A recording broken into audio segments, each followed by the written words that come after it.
Great. So welcome everyone to SHI Macrobiotics. My name is Teron Myers. I'm the Director of Operations here at SHI. And for those of you who do not know about SHI, maybe you're a counseling client or you're just someone just stumbling upon this meeting. We are a nonprofit 501c3 organization with our mission to be able to educate and empower individuals to create lasting health and diet and lifestyle principles. And that's why we have these free webinars that we want to be able to provide education to individuals to learn about macrobiotics and different themes. I always use this disclaimer in the very beginning, just letting people know that any information that's shared here tonight by Denny is not, personal medical or counseling advice. It's just information and education for you to be able to take and to apply to whatever you're already doing with a counselor or with your medical provider. So our topic for tonight is going to be being flexible with common macrobiotic staples, which sure is a very, very popular topic that so many people are looking to hear about. We'll have some updates toward the very end of this. So I would like to say to stay tuned for those updates.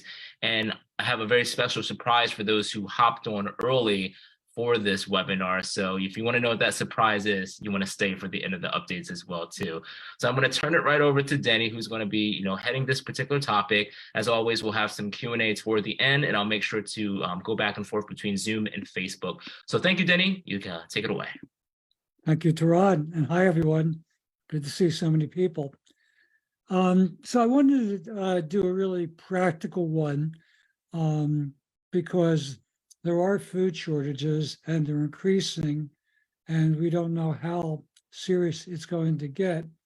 So we have to, I think it's important to understand the best way to adapt our macrobiotic diet and practice. So the first thing, what is the macrobiotic diet? So macrobiotics is traditionally based, meaning based on all of the world's long-standing cultures and their traditional cuisine. And we've taken the most unique points from each one and combined them together and called that the macrobiotic diet. It's not based on any one. So the common point, which I've said many times before, between all traditional diets is they're based on grains, beans, and vegetables, seeds, nuts, and fruits, natural fermentations, mild beverages, and mild sweeteners. And this is common throughout the world for 10,000 years.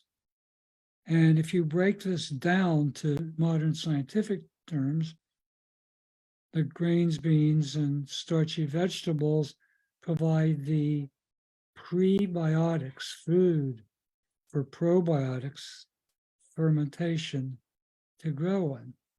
So for prebiotics, we have two things. We have fiber. Then we also have resistant starch.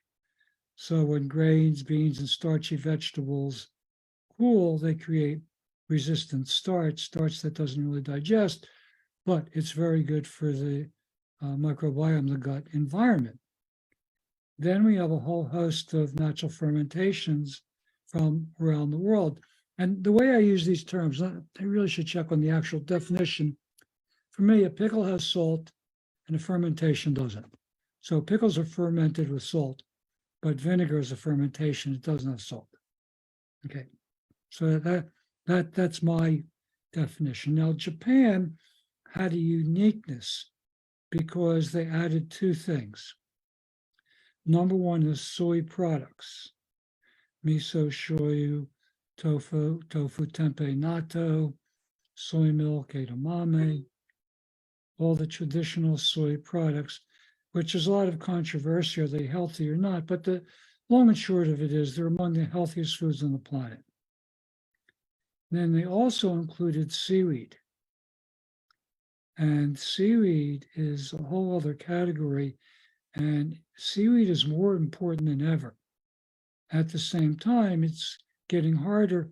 I mean, the last time I saw the price on arame seaweed or hijiki, it was like $25 for a little bag. It was like, wow. So being a hoarder, we stocked up on these things a few years ago. Just didn't want to be caught short. So I'd hate to have to be in a position, but I'll talk about what's really most important among those things. So this is the mainstay of the diet. So the point is, Do you need especially Japanese foods to practice macrobiotics in a healthy way? And the answer is no, because outside of Japan and Asia, people weren't eating these foods and they had strong, vital, creative lives, and they had great longevity. They lived, to a ripe old age and died from old age. So no, you don't. At the same time, we're living in a unique environment of pollution that has never existed before, electromagnetic pollution, physical pollution, etc. And seaweed is one of the foods that does provide a high degree of protection against those foods. So, next point, among grains, quinoa has become very trendy, very popular. And all my new clients, I mentioned, oh, I eat quinoa all the time. Well, that's nice, but quinoa is a wild grass. It's not a cereal grain. So the cereal grains are brown rice, barley, millet, wheat, corn, rye, oats, and buckwheat is also a wild grass. It's not a cereal grain. However, if you analyze the balance of nutrients, minerals to proteins to carbohydrates, buckwheat is exactly in line with all the grains, whereas quinoa is not, teff is not, none of the other ones are. So quinoa in balance of nutrients is closer to a bean than a grain. Beans are higher in protein, and it's touted because, well, it's high, high in protein. So I'm not saying don't eat quinoa, but the mainstay of our diet is grains. And one thing, if you stock up on one thing, and I'm going to go through the resource list of quality, you want to stock up on brown rice by far. But after that is barley, farro, and millet. And on my personal list, after those, I would put polenta and then I would put buckwheat. So even though buckwheat's not a grain, it really has many health values. So you want to try to find a variety of grains that you can rely on. And that can also include bulgur. Bulgur's also very good because it's a crack grain, but it's much closer to whole grain than many of the others. So that's important. Japanese azuki beans are getting harder and harder to find. I almost don't recommend them anymore because most people, can't get them. But lentils, especially the French green lentils, I don't know about all of them, but we buy the ones from Shiloh Farms, and they're grown on volcanic soil. Azuki beans are grown on volcanic soil. It's one of the uniquenesses. If you take an azuki bean and plant it here, in 2 or 3 years, you get a different bean. It won't reproduce. It needs that volcanic soil. That's the uniqueness. Well, the French green lentils are grown, at least the ones from Shiloh Farm, on volcanic soil, which means it's the closest bean to azuki bean and therefore the most important. And I've seen research on the anti-inflammatory value of beans, and lentils is by far the number one. You also have the black lentils, which are very good. So as far as beans, you want to find a source or stock up on green lentils, black lentils, and after that, chickpeas. After that, it's all other beans. I can't say they're all equal, but it's like grains are unique. They're the seed and the fruit combined into one without any separation. So they're providing the most complete and balanced nutrition. Vegetables, each one is unique. It provides a certain part, but we need a variety to really get the true value of vegetables. Beans are similar. So I don't want you to think just eat azuki beans. I mean, lentils and chickpeas. All beans are valuable. But at the same time, as part of, beans that you're choosing, choose lentils and chickpeas because they have unique qualities for health. Now, Macrobiotics had a very restrictive orientation for many years. And we at SHI have been endeavoring to widen and relax the practice.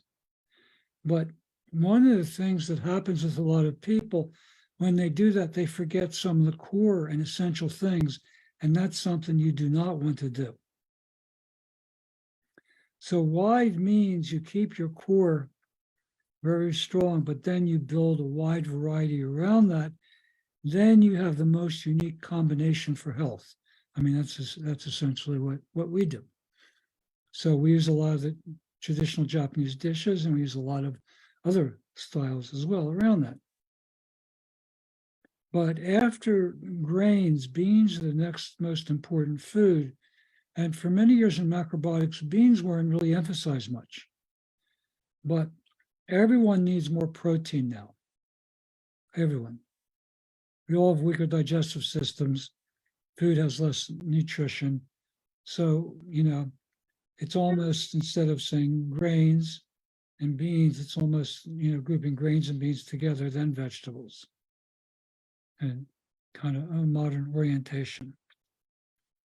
And then we come to sea vegetables. Now, sea vegetables are unique. Number one, they lower cholesterol. Number two, they block tumor formation. Number three, they help detoxify heavy metals and radiation both. They can encapsulate them, render them neutral, and pass them out of the body. And especially important now is protecting against, radiation. And so we have, electromagnetic and radio wave radiation like we've never had before. And I've been researching this, and I found out within a 3-mile radius of my house, there are 259 towers and about 2,500 antennas. 259 towers and about 2,500 antennas within a 3-mile radius of my house. I was totally astounded. And I'm looking in ways to block the EMFs, and I wanted to be prepared for tonight, but I'm not yet. But for the next webinar, I will be. I've adequately done my research and tested out whatever, I think is the best remedy. So more to come on that. But I have a good friend who's like an authority on many unorthodox things. And she sent me an email recently to up my seaweed because she said gamma rays are off the charts. So, I mean, she checks, all these things. So seaweed is one very important thing. And so I've always preferred the Japanese seaweed over the Maine coast, but I like the Maine coast too. But there are certain things, I've said it many times, for many years, I had a Japanese friend. He was a student of George Osawa. He was an acupuncturist, I mean, the finest that I've known. And we've spent a lot of time together over the years in Japan and in Philadelphia and Boston. And he told me a few times, he said, America conquered Japan in tofu. We have fresh tofu ink, and every time he ate it, he said, this is the best tofu. It's better than any Japanese tofu. And it made me think, we have an excellence in this country. I mean, I'm not a big beer drinker, but I do enjoy beer now and then. And I've traveled a lot, and I've had the real Pilsner Urquell and Czech and all the best UK beers and in Ireland and German beers and Belgian beers. each country I travel to, they like to show their best beers. So I think I've had some of the world's best beers over many years. And if you ask me, there's so many IPAs here that are better than any beers I've had in anywhere else in the world. There's an excellence. So I think in time, the technology, I don't know if you call it technology, but the farming or cultivation of seaweed, will become the best. But, tofu, it's easy to excel because tofu you make in one day. So you can correct today's batch, yesterday's batch today and so forth. So it's very easy to correct and adapt. Miso that takes 2 to 3 years, it takes a long time. It's going to take generations to really perfect it. So I'm still have a preference, although I do eat domestic miso. We do, for Japanese, but we're not talking about seaweed right now. So out of all seaweed, the number one important seaweed is kombu. So while it's still available, I would stock up on Japanese kombu.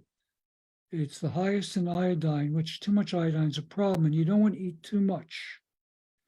So when I say it's a good idea to increase seaweed, I'm talking maybe 10, 20%. I'm not saying double it, increase a bit. A little bit goes a long way. The second most important one, I like talking about these things in the class where I can see people and actually ask questions, but that's okay. I'll talk to myself tonight. So, and I hope you get it. So number 2 is wakame seaweed in importance. And number 3 is nori. And nori is probably the only plant source of B12 where you actually get B12 from it. But I don't think it takes the place of a supplement for B12, but natural B12 has a unique value. And one of the things about nori that's so interesting is dogs, cats, and kids love nori. I mean, macrobiotic or not. I mean, growing up, my kids were young, their friends would come over far from macrobiotics. I had to hide the nori. I mean, they devour it. So there's some basic nutrient in nori that, that especially for kids helps them grow, helps them thrive. So in seaweed, they're the most important ones. I'm not saying don't worry about arame and hijiki. I'd put hijiki at the bottom of the list, and arame is good, but it's far down from kombu, wakame, and nori. I mean, they're the ones that, kombu is like for strength, wakame is for flexibility. So it's a very good combination.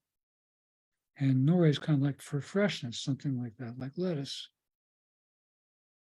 Then we come to fermentation. Now, this is where it gets interesting. Probably the most interesting fermented, which is actually a pickle food on the planet, is miso, because it's the interaction of a grain and a bean. And it has values for protecting against heavy metals, radiation, cancer, you name it. And as I mentioned, we still have a preference for Japanese miso, but South River, who's on my resource list, is also, I think, very, very good miso as well. And eventually will, I'm sure, overtake Japan, because one of the things, these are all family industries in Japan, and often when the old man dies, the kids don't want to take it over, and it's gone. There is no more. We've seen so many valuable products disappear over the years. I mean, I was lucky enough to start in 1969 and get a keg of shoyu from Japan that was actually in a wooden keg. I'm trying to figure out, do I try to get the cork out, which I couldn't get out, or loosen the band? Fortunately, I decided to work on the cork till I got that open. I realized it's directly in the keg. I still remember the smell of that today, more than 50 years later, how unique it was. and how it's changed over the years. But at any rate, miso is by far the most important. After miso, I would say umeboshi plums, which are getting harder and harder to find. After umeboshi plums, I would say sauerkraut and kimchi. After that would be brown rice vinegar. And also on the list is unyeasted sourdough bread, which is natural fermentation. So what do we do if we can't get miso? That's a good question. Then you're relying on sauerkraut, kimchi, and homemade pickles. And it used to be everybody made pickles all the time. We used to, and I haven't for years, but recently I've been experimenting with really quick pickles. You know, you can start to eat them in a half hour, and keep them for a few days. And they're amazing. Daikon pickles, Napa cabbage. So it's very easy to make quick pickles. You also have salt cured olives. Problem is, most of them are very salty, but you can find mild ones like we like Castelvoltrano, which are these green, mild tasting ones, not very salty. So olives are a good natural fermentation as well. But everybody needs fermentation. If you can't get miso and shoyu, then you're relying on vegetable ferments for the most part, which are still, you know, they work very, very well. But especially for detoxification, you know, science is catching up with 4,000 or 5,000 years of Oriental medicine, realizing the importance of the health of the microbiome for health and immunity and everything else. So fermentation is one thing we need because we got to keep our gut healthy, and it helps counter against pollution and stress as well. Beverages, kukicha is still the most unique beverage there is from the loose twigs. But you also have roasted barley tea, which is getting harder to find. But you also have roasted dandelion root tea, which is also a very good one. So if kukicha disappears, I would say out of all the herbal teas, roasted dandelion root is one of the most unique ones. Now, water is a huge one. The quality of water. I don't trust bottled water at all.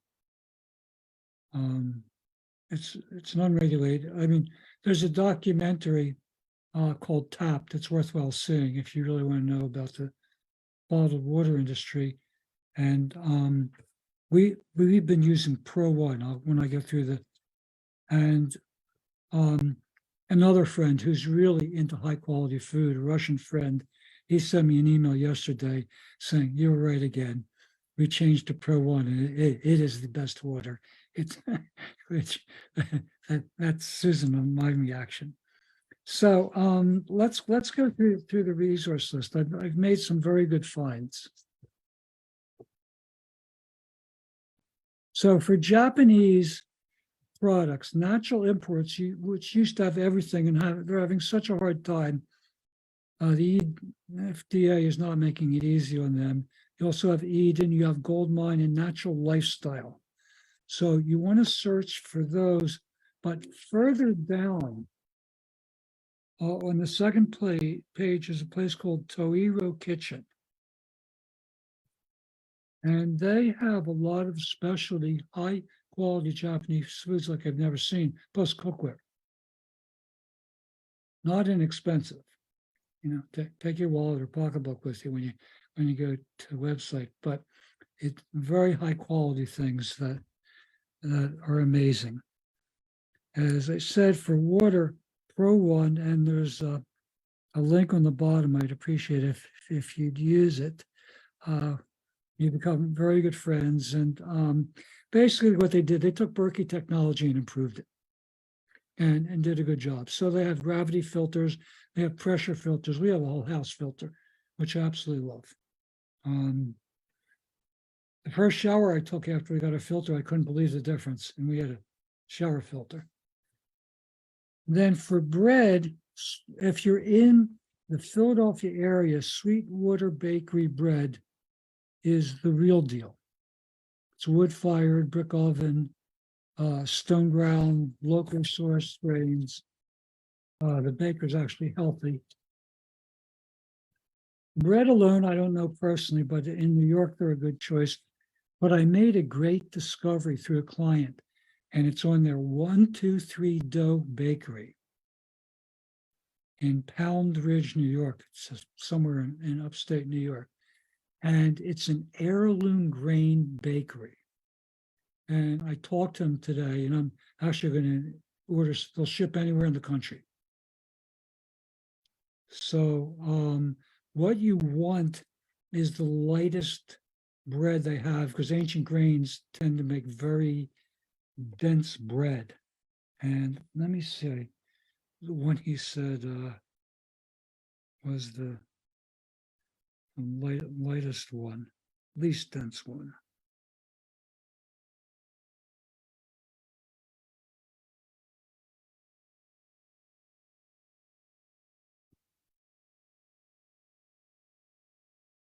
So he said the American einkorn sourdough is probably the lightest bread, which I would suggest. And after that, he said the rye sourdough, which is not available right now, but probably be back. But so if you don't have a source for good unyeasted sourdough bread, check them out. Never been there, but I was very satisfied with our conversation. SI salt is the salt we recommend. David Jackson, usually if you call him up, he'll just mail you the salt.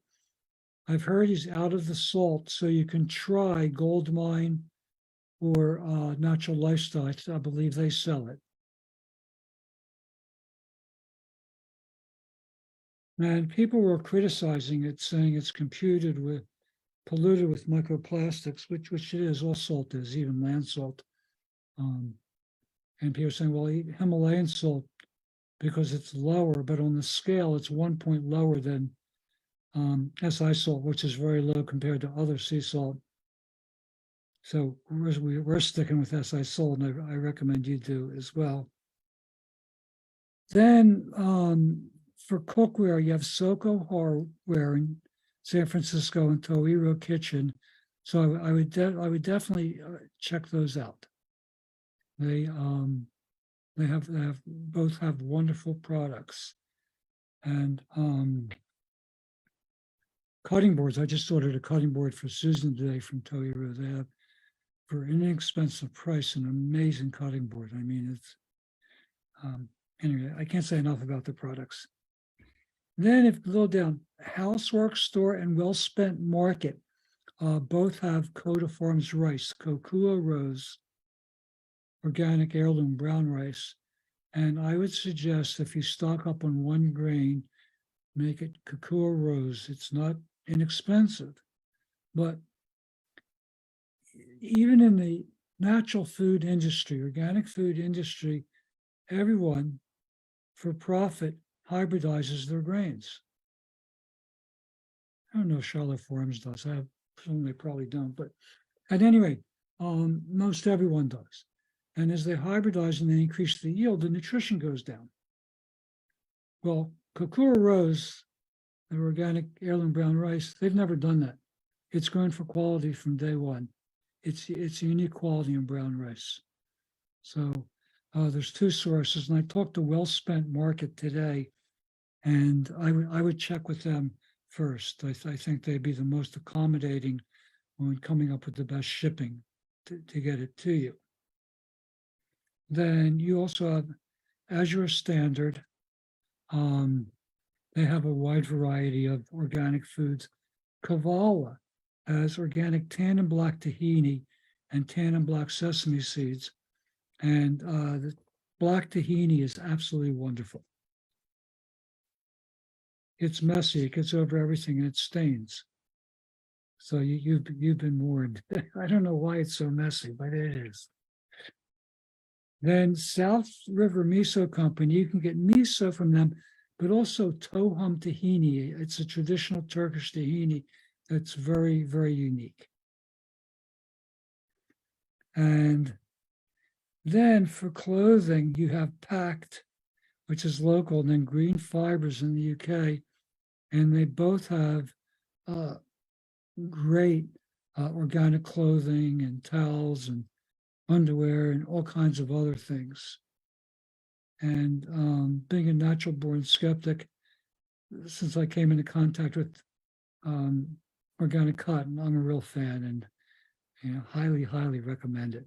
There's a huge difference. And then one other thing that didn't make the list, and I was saying was people ask me from time to time, where do you get Japanese knives? So there's a place in New York called Korin, Korin, Korin.com. They have knives from $65 to $6,500, to give you an idea. So after looking for an hour or two and going through all these knives, I just decided to get the knife designed by the owner of the company, which I absolutely love. It's just a wonderful knife, not too expensive. And it just has a good feel and keeps a good edge. So that's, I think, everything that I wanted to say.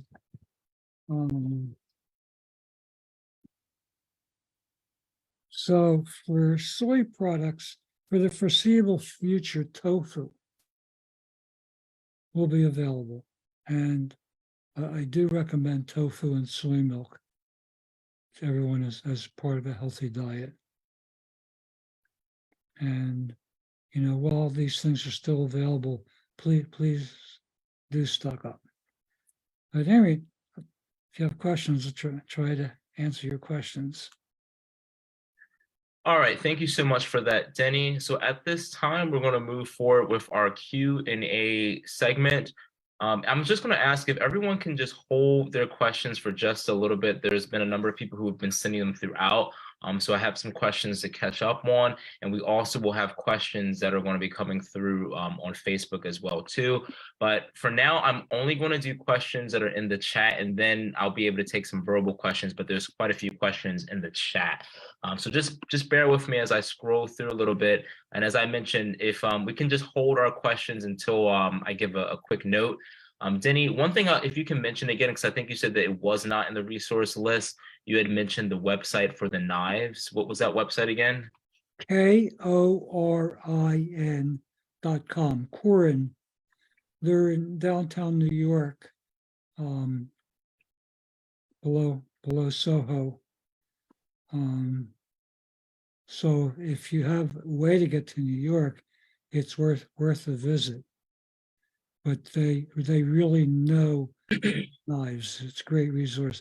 And I forgot one other important thing. If I had to choose one green and one green only for the rest of my life, it would clearly be Napa cabbage, Chinese cabbage. And I think it's often overlooked because people think, well, it's not dark green, but it is by far the most unique leafy green vegetable. So even if it's not organic, I would have it as a regular in my diet. All righty, thank you. And just as a reminder, the resource list will be sent out with the recording of this webinar tomorrow. I can also, it'll also be sent here a little bit earlier through the chat for those who may have missed it, but it will be emailed out to everyone who registered through Zoom and the email of the recording. If you're on Facebook, just maybe leave a message in the comments on Facebook.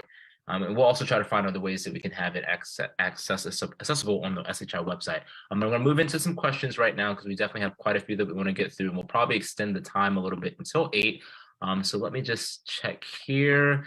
And right now the chat is disabled just because we have a number of questions. So until we get through these, I'll be able to open up again here. So let me just go through. So I know, Denny, you mentioned Tofu Inc., but I know you also mentioned the idea of, probably other brands as well too. So for people who have trouble getting Tofu Inc., if you can just give a reminder of, what tofu they should be looking out for. The single most important thing is organic, non-GMO. Hands down, that's the most important. Second, if it's made with Nigari magnesium chloride, that's what you want to look for. And without calcium chloride, but even if it has both, that's okay. But as long as it's organic, non-GMO tofu, I would eat it personally. After Fresh Tofu Inc., you have the Bridge if you're in the Connecticut, New York area, which is excellent as well. All righty, thank you, thank you.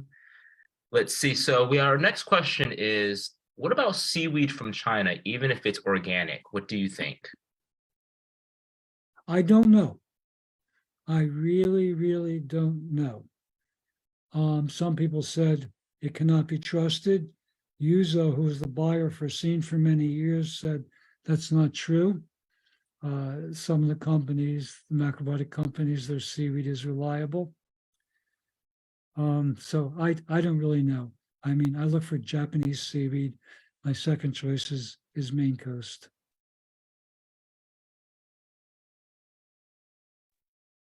All righty, thank you, thank you.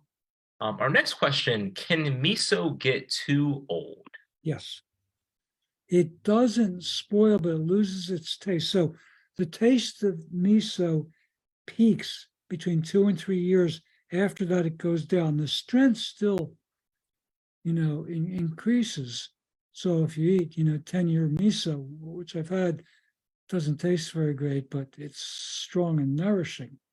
But you really want to try to consume your miso as much as possible between 2 and 3 years. But as long as and if it molds, just scrape off the mold. It's not harmful mold. Unless it gets really funky, eat it. Sometimes it gets a really kind of rank smell and taste, then you got to discard it.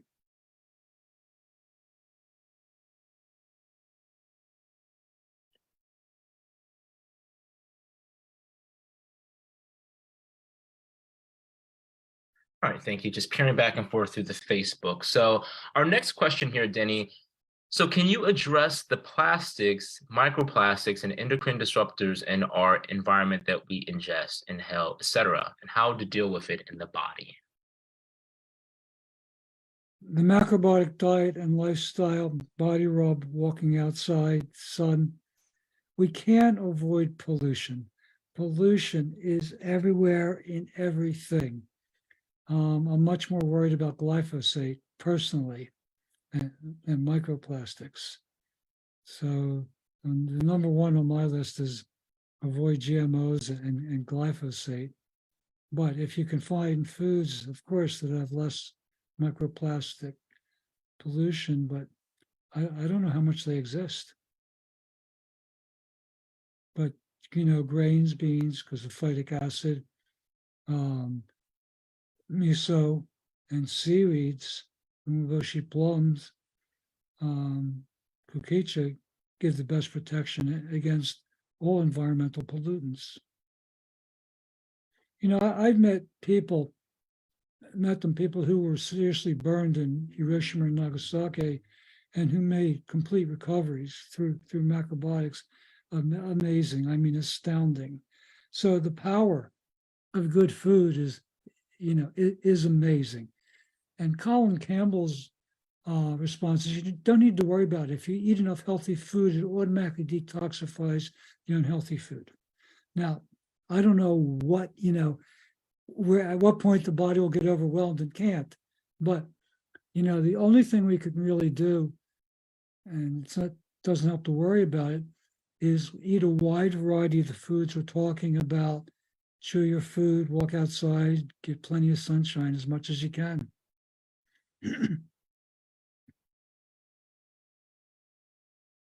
All righty, thank you. So going back to the concept of knives, I had a question. I don't know how you pronounce it, but maybe it's Caddy, Caddie, Denny, a knife that was very popular. Is that a knife that you still recommend, or does it matter? Well, I don't know. I mean, I know the name from the past. I haven't seen one for years. In macrobiotics, there's always recommended a vegetable knife, which is kind of like a rectangular shape, but I decided to go to Santoku knife, which is pointed on the end, because I think it has much more utility and flexibility. So that's what I would choose. And Soko Hardware, you can probably find some good knives. Toiro has some knives, and if you want a specialty knife, go to Korin.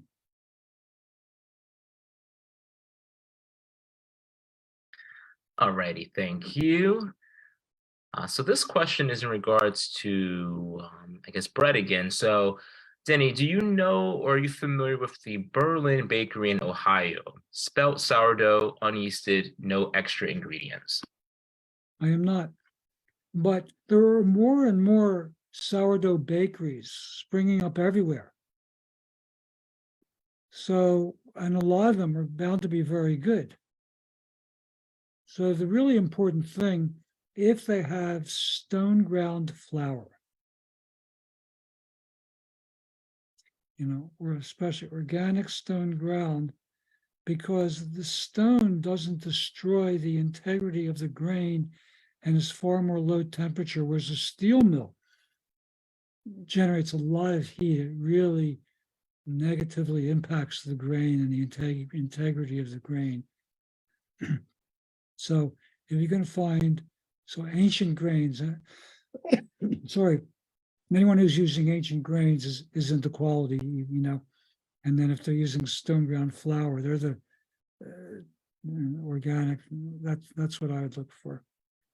But if they have, it's just flour, salt, and water, that's usually a good sign too. Alrighty, thank you. Another question in regards to grains. What do you really recommend to people who are gluten sensitive or intolerant, as that's a big thing these days? Well, I had that conversation today. So a lot of people who are gluten intolerant can eat as heirloom grains without any problem. But to me, a healthy person can eat the world's healthy foods. And the gluten grains are among the healthiest foods on the planet. And as I said before, I wonder about things for a long time. And I wondered why Shojin Miuri put such a high preference on fu and seitan, concentrated wheat gluten products. And I discovered not only for great strength and vitality, but gluten actually activates the immune system. So to me, gluten sensitivity means it's trying to get rid of unhealthy foods you've eaten from the past. And, when we did our year-long program on site, we had a ton of people that came in gluten sensitive or gluten intolerant and left fine, completely fine. So reintroduce high quality gluten products little by little to overcome the sensitivity. That's really my best. I do not think having a gluten-free diet for a long time is healthy in any way. Alrighty, thank you. So the next two questions are kind of the same theme. Maybe I will start with, well, I'll do this. How do you suggest using soy milk? Drink it. For a special treat, get some organic cornflakes or Rice Krispies. But my favorite way for soy milk is just drink it. I had a class tonight. All right. And this follows up to that question, soy milk versus rice milk. Soy milk, I think, is unique. Unfermented soy products protect against hormonal cancers, male and female. Soy milk wasn't really a part of macrobiotic practice for a long time. Susan and I have it as a regular basis, and I do think it's a healthy addition to an overall, healthy, varied diet. Now, if you make genuine rice milk, the way we have in our counseling booklet group, soaked overnight 10 to 1, cooked with kombu and put through a sieve, well, that's different. That's a wonderful food. .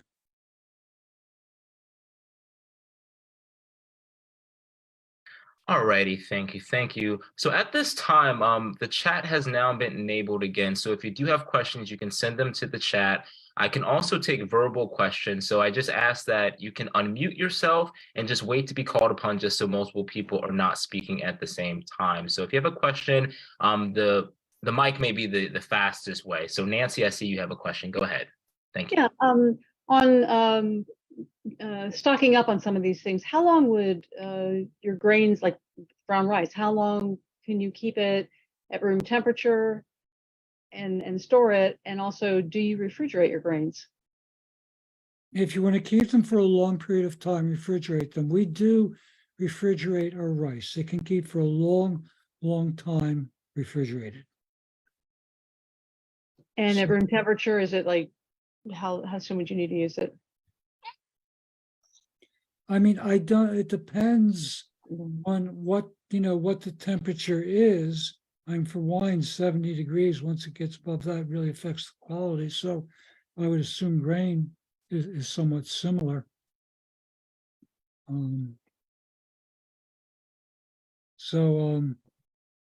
We go overboard on these things. Susan bought an extra refrigerator so we could refrigerate our rice, which we stock up on. And I think it's a wonderful idea because it does preserve the taste and the quality. And can you freeze it? You can. Some people say just freeze it, but the only time I would freeze it if it gets weevils or worms, to kill them, freeze it for 4 days. Then, wash it well and get rid of as many of the weevils and worms as you can. Thank you. Thank you. If we can hold our questions yet again, please. They're just coming through. Gerard, I see you have a question. Feel free. Thank you. Hello. Have you come across any alternatives to umeboshi, similar to umeboshi? I don't think there is one. I mean, umeboshi is unique. After miso, I think it's the next most unique fermented food on the planet. And I don't. If you can still find good Japanese umeboshi, the ones the natural import sells, I would stock up on them. And I imagine in Europe then from Clear Spring. That's right. I've bought all the free ones on the local nature shops around the place. So I've about 3 small jars of it now. Yeah, I don't know I haven't had any contact with Chris Dawson from Clear Spring, but I would try to check with them and see. Is the umeboshi paste also good? For taste, it doesn't have the same quality as the plum. Hmm. Yeah. All righty. Thank you.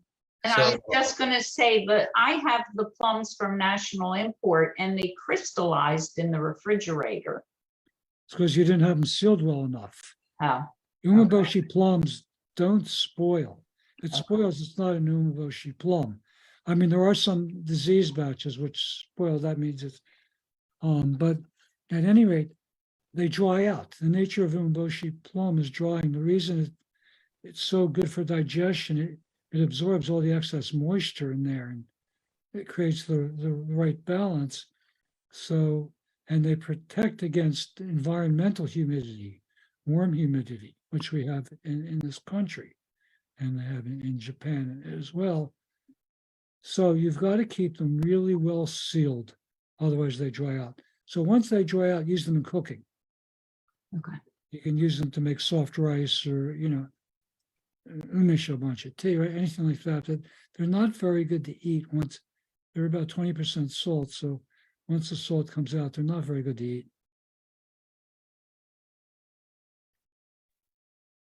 Alrighty, thank you.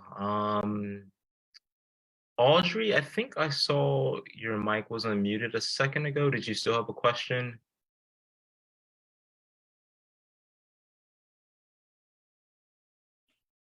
I had one other question, but I don't want to monopolize. Oh, I'm sorry. I see. Okay, I see. It went back and forth. Okay, no worries.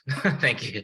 All righty. So, Gary, did you have a question? Gary, Yes, I've read a lot about arsenic in brown rice, and I was wondering how you deal with that. First of all, California brown rice is low in arsenic. Southern brown rice, because of tobacco and cotton and arsenic-based pesticides, might be, but it's a worldwide problem. Mhm. And Coda Farms brown rice is very low in arsenic. Now, having said that, we recommend always cooking brown rice with another grain. So if there should be an arsenic problem, which I don't think there is, then the other grain would help take care of it. Okay.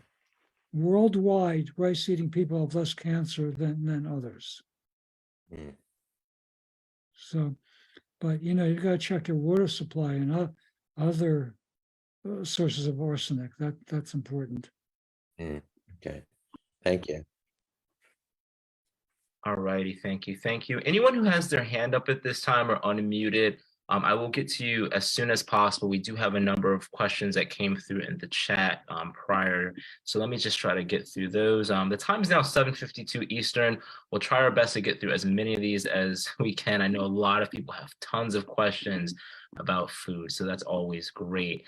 So let me just see if I can get through these. I see a number of questions about non-dairy milks again. So Denny, soy milk or almond milk for kids? Okay, hands down, I recommend soy milk, but you can use some rice milk or almond milk or oat milk if they're good quality and simple ingredients. I mean, that's okay. I mean, healthy foods have very few ingredients. So that's, you're gonna look for organic with few ingredients. And kids can have a lot more things in a healthy way, so I wouldn't worry about it. Okay, and do you have a comment regarding soy milk versus any other type of unsweetened grain or nut milk? Well, I mean, soy milk is the most traditional as far as I know, but it's the same answer.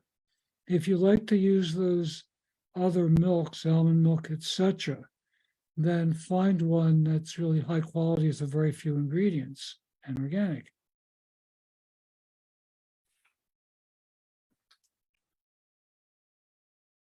Okay. Soy milk, Eden has gone to incredible lengths to find sources of foods that are reliable, that can supply them. And I mean, it's a macrobiotic company. It's the last holdout. It hasn't sold out to big food. So that speaks volumes. Right? They're there for as long as they can to provide quality. Okay, thank you. Sorry once again, everyone. I'm going to have to close the chat down. There's just so many questions. I want to make sure that we get to as many as possible. And Erica, I still see your hand. Don't worry, I'll get to you. Let us see here. Lisa B, maybe if you can elaborate on this question. I see you have Amasake and Dulce question. Do you have questions about brands or questions about, if it's something good? Thank you. Hi. No, I meant to ask you about Amazaki. Just in general, every once in a while. I can't find it, but I might be able to find it at Erewhon, specialty store here. But I wondered what you thought about Amazaki. The second question was Dulce. Unrelated. Amasake is a wonderful food. Online, you can find Clear Spring Amasake. You can still get the Japanese Amasake. I don't know if Rhapsody is making Amasake or not anymore. I don't really know. But yeah, if you have a source for good quality Amasake, it's a wonderful food. Dulce is wonderful. It's salty. Yes. So you have to be careful. It's a red seaweed, so is nori. So I would choose nori over dulce, but to use some dulse here and there is very good. If I lived in, Nova Scotia or Ireland or one of those places, or Scotland or UK, dulse would be a regular. I think it suits that climate very well. Okay. Thanks, Denny. Thank you. So Denny, would you recommend people making their own soy milk? I don't know. I've never tried to make it. I'm lazy. I say if you can buy it and it's good quality, buy it and spend your time making other things you can't buy. I think that's a much better approach. So a lot of people say, well, I'll make my own sourdough bread, but it's an art. And not to offend anybody, I haven't seen a lot of great homemade sourdough bread. So unless you really have the touch, baking is a touch. Some people have it. and some people don't. So whatever you can buy that's well made, I would buy it and then spend your time making things you can't get. You're going to end up with much more that way. All righty, thank you. So this is going back to the gluten-free question. So Denny, do you have a comment regarding someone who has Hashimoto's who was told to eat a gluten-free diet? Hashimoto's thyroid. Yes. No, I think that and avoiding cruciferous vegetables is now I recommend those things to all my clients and they improve, they get over it. So no, I don't pay any attention to that. Thank you. Kimchi 3 times a week. Is that good as a part of a macrobiotic way of eating? Kimchi is wonderful. It's very unique. It depends on your health and your capacity for salt and the quality of the kimchi. But sauerkraut is wonderful and kimchi are wonderful, and just a combination if you're okay with the spice. All right, thank you. Eric, I don't want your figurative hand to be up for too long, so you can ask your question now. Denny, I wanted to ask you if you eat the seeds of the umeboshi pits. Not anymore. My teeth are not strong enough. I did it one time. No, I don't. I mean cracking the, come on. When cracking the nut, but when they're really well aged and it's so soft enough, you can just I have eaten them, and it is okay to eat them.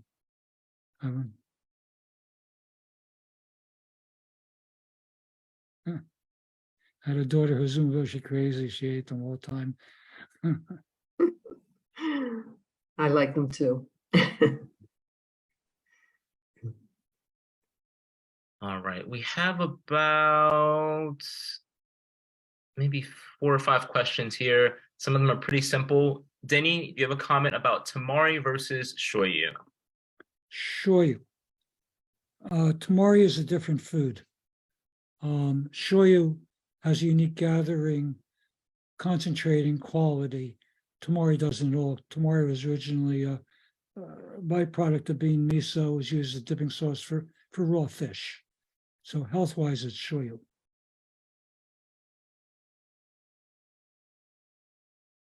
Okay, let's see. I've been told that a bay leaf in a container of grains keeps the bugs away. I don't know, but it's worth a try. There are a lot of traditional remedies that are good and they work, so.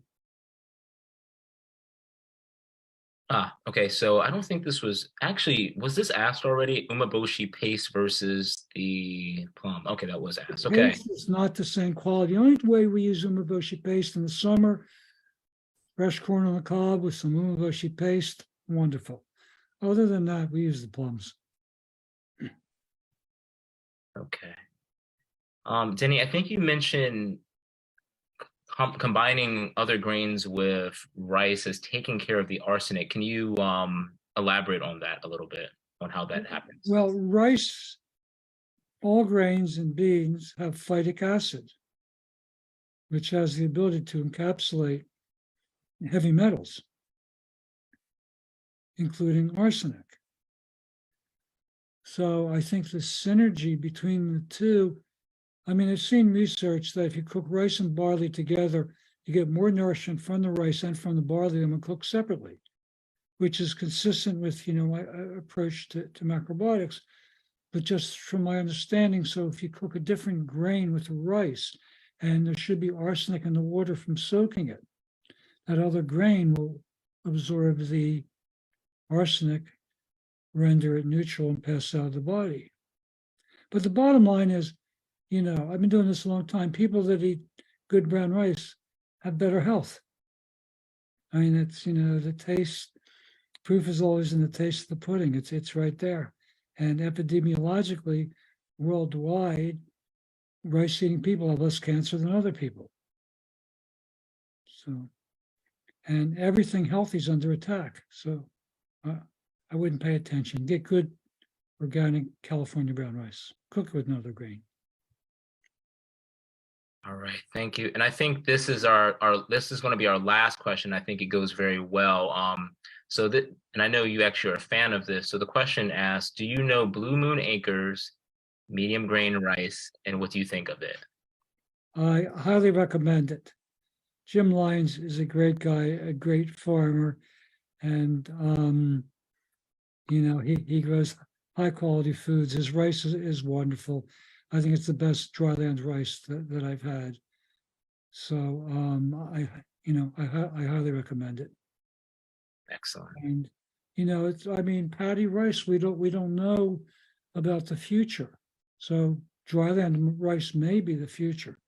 And he definitely does a good job. So just in closing, I say, we're talking about the highest quality foods on the planet. That's really what this is a collection of. So do your best to find, heirloom ones that are not too hybridized, organic, and stock up the best you can. Try to, because we don't know what the future is going to bring. It's always better to be safe. Salt will last a lifetime if you keep it dry. As seaweed, it'll last decades. Grains can last for a couple hundred years, but you don't have to think of the terms, just several years supply or even 2 or 3 years. Beans, after a while, they won't get soft. So that's a problem. But then you have Eden canned beans. So anyway, enjoy. Excellent. Well, thank you, Denny. As we close, I'm just going to share my screen really quickly. I mentioned at the very beginning, for those who want to know about the special prize, just hold on just a few more minutes before we wrap up for the evening. I just want to give everyone some updates about what's happening in SHI and what the next webinar is actually going to be. So I'm just going to share my screen really quickly. I know we went over just a little bit, but I know everyone really enjoyed the information. So I'll give everyone an opportunity to give Denny their appreciation and thanks, of course. But let me just see here. Denny, just let me know when you can see the screen and it's fully loaded. Good to go? Disclaimer, I see, yeah. All right, so there's that disclaimer again, just reminding everyone once again that this information is just for educational purposes. This is not to substitute any counseling or medical advice. As always, the recording for this will be available. It's already available on Facebook. If you follow Denny's personal or professional counseling account, you can find this recording immediately. So if you just want to watch this all over again, it's right there now. But through the Zoom recording, I'm going to send that out in an email tomorrow, along with that resource list, as well as links of other things I'm going to talk about in a few seconds. Just stay connected. Of course, SHI and Denny can be found on different social media platforms such as Instagram, YouTube, Facebook, as well as LinkedIn. These are just some quick snapshots of how you can find those accounts, what to type in. Also, too, what is our next webinar topic? So we're going to have another webinar in a month from now. The exact date is still pending, but it will be a Wednesday, and it's going to be December at this exact same time of 7 p.m. Eastern, and it's going to be about time-restricted eating for optimal health. So, of course, that's very, very, very popular. Something that Denny recommends to his clients and talks about quite a bit in regards to very much being scheduled with the food that you're eating. So that's very big right now. So we're going to have a link for you to be able to register for that, tomorrow when I send out that recording, but that will be our next topic. Also, too, we're going to have something that Susan is going to be holding next month as well, too. It's going to be festive holiday dishes. It's going to be a holiday themed cooking class, which is going to be Wednesday, December 14th at 5 p.m. Eastern. So it's going to be a 2-hour cooking class with a minimum contribution of $35. So it's going to be absolutely amazing. Here's a snapshot of some of those dishes that Susan is going to be covering. Fresh cabbage fennel slaw, Portuguese fish rice, candy sweet potatoes, salted winter greens, dried fruits. It all sounds very, very amazing. My mouth is watering right now, and I already ate. So I'm pretty sure so many people are going to be very, very excited about that. And this is actually the special announcement that I wanted to say. So we have one winner who's going to get a complimentary registration for this cooking class. So I'm rewarding people who hopped on the call early. So the first 30 people, I threw you all in a quick little raffle that I did about a few minutes before this closed up. And so our winner for a complimentary registration to Susan's festive holiday dishes is going to be Lisa Bahuth. So you have a free registration to that class. So, congratulations, Lisa. Everyone say congratulations in the chat as well, too. So I'll follow up with you on instructions on how you can access that class, but this is live on our website right now. I'll have a link for everyone to be able to register for this as well too when I send out the recording. As always, we have courses at the beginner level up to the advanced level, counselor training that you can take part in as well too through SHI. And we have lots of free resources in addition to these blogs. In addition to these webinars, we have blogs. There's recipes that you can find on the website. And of course, too, Denny has his book, Denny and Susan's book, The Ultimate Guide to Eating for Longevity. So we definitely, encourage people to share all these different resources that really don't, cost much of anything, but just to, of course, to share. And then just lastly, we always appreciate all the support of individuals. We have a number of individuals who are on this call who are donors. Honestly, all of your support, even just being live on this call, is just, allowing for us to continue to offer things like this. As I mentioned before, the mission of SHI is just to educate and empower individuals through these different, create lasting health through themselves. But, your support really means a lot to allow us to continue having these events. Of course, since 2020, everything being mostly online. So just showing up and the opportunity to be able to, donate is really, really huge for us here at SHI. It helps us all. SHI is really just Denny, Susan, and me. So we're trying to constantly expand our operations as much as possible. And I don't know, Denny, even if you wanted to comment just very briefly about that as well, too, before we finally close. Yeah, I mean, as Taran said, our work is more important than ever before with the health, the world failing at a rapid rate. And so we're really trying to expand our capabilities and resources. But as Taran said, Mrs. and Taran, there's only so much that we can do. So your support in any way you can support us makes all the difference in the world and enables us, to do this and have more and more offerings. So thank you for being part of this, and look forward to seeing you in the future. Thank you. All right, thank you. And for everyone who wants to maybe unmute yourself, you can also give your appreciations that way. The chat's been blowing up for the last couple of minutes, giving thanks. So thank you so much, everyone, for participating. Thank you so much. Thank you, Jenny. Thank you. Thank you very much. Jenny. Thank you. Love you. Thank you. Thank you. All right, everyone. Have a good night, everyone. Good night, everyone. We'll see you again in a month. Everyone, enjoy your holiday. Thank you You so too. much. Bye, everybody. Bye. Bye-bye. Bye-bye.